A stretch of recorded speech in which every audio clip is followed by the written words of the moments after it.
You can hear me now, right? Yeah. Great. So welcome everyone. It's the top of the hour. We'll get started. I'm Dia Waguespack in Houston, and I'd like to welcome you to our GlomCon seminar series.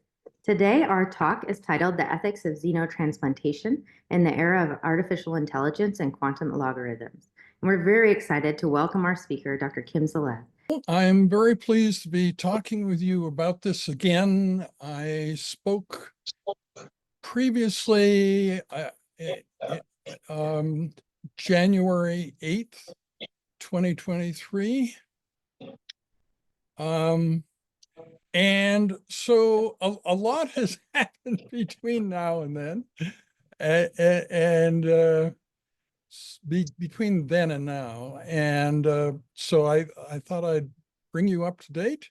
So we, in 2022, planned a Controversies conference to be held in January 2024 on the ethics in xenotransplantation. And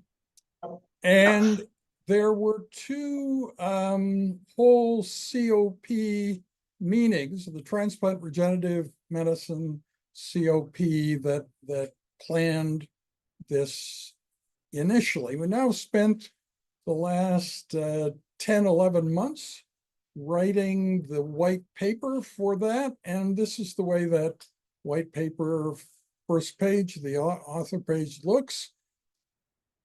You can't see the rest because it isn't accepted yet, right? So it would mislead you if I showed you exact text, and then if we ended up changing it in response to the journal review. But we have done our very best to keep up with what's going on during the writing period. So I'm not going to tell you now what the state of the world was in January 2024, but sort of what it is now in November 2024.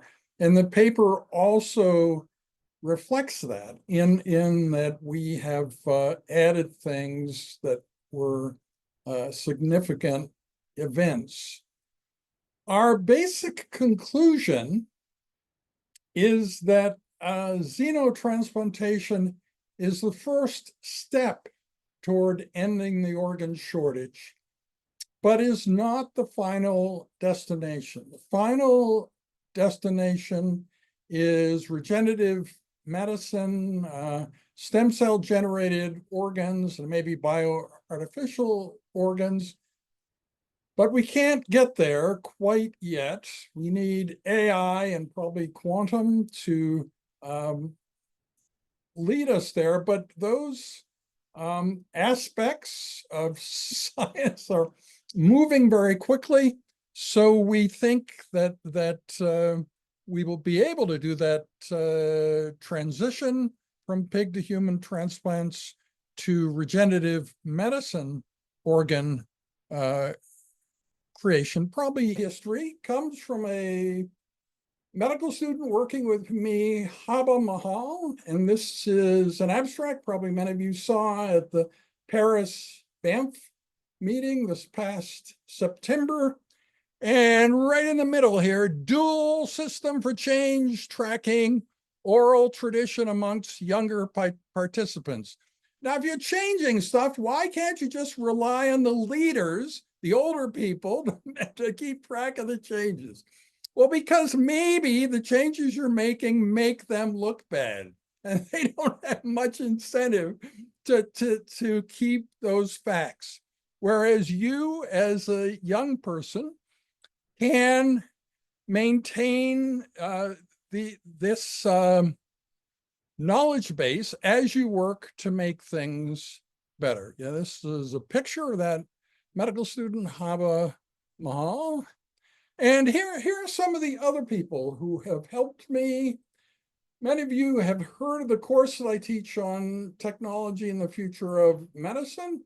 Something happened in 2015 that really raised the profile of that course, that I could never have done something like this. So Lisa Cook is the editor of the alumni magazine here at the University of Alberta, and she decided to devote an entire issue of the alumni magazine to the course that I was teaching, had been teaching since 2011. But of course, she had the resources of the whole university to do it with. So it was better written. It had much larger funding than I ever could have generated. And it contains more extreme ideas, like the edible arm. I'm sure this is not something you think about very much. If you're out in the woods and you're hungry, there'd be